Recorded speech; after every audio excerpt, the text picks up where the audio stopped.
until I was 48, and my father-in-law, who died, was the one who was like,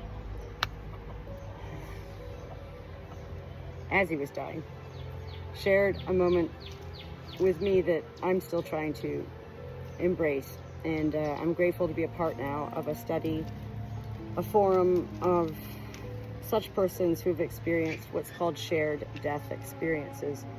And it's really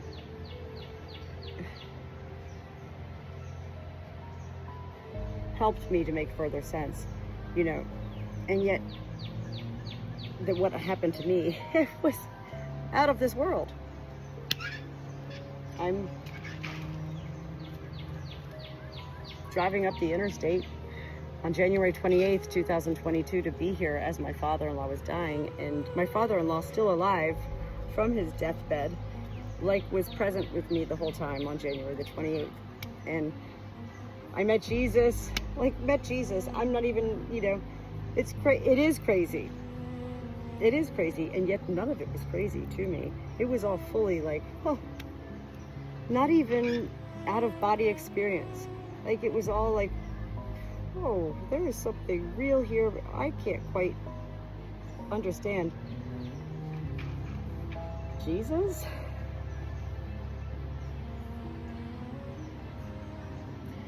January 28th, 2022, the day I met Jesus with my father-in-law, whose name is JC. Same initials as Jesus Christ. And he was still alive.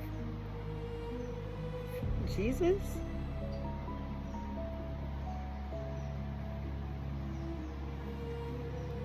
That was not embraced well by the family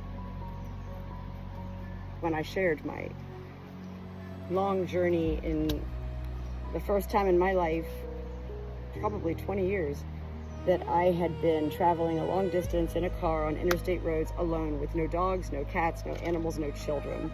It was me, all alone, me. And I mean, everything from the exits that I would randomly take off of these roads, I'd find myself. And yet when I got here and tried to share it all, you know, of course, well, JC was dying. And so they were all in their own realm. And that was totally understandable. And I knew it. Take a step back.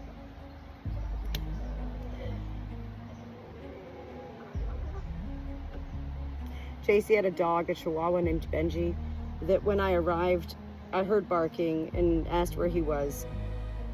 And he was locked in a bathroom. I took him out and held him, and they said, "Don't you put him in here. He's growling and barking at everybody." And I said, because he needs to be with his master.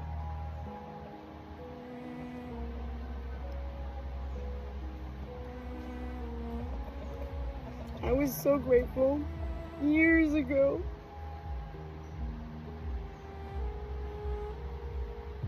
to have boarded a plane to Texas from Virginia when I lived in Virginia, to be with a dying man there. It made no sense to my family. They thought I was crazy then. And yet when I arrived at that home, the same thing. Their dog was in a bathroom locked up. And I said, his dog needs to be with his master. Those situations, I was able to give these dogs, as well as the dying men, what they needed.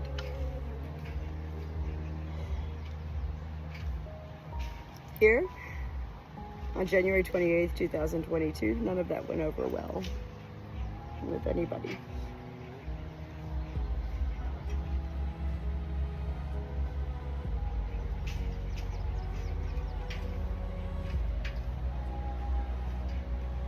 I don't live a life of but or just. I don't make excuses for, it's not my behavior, my actions. I don't make excuses. And I also don't claim to be anything beyond what I feel I am, which is the Good Shepherd, Natalie. And a child of God.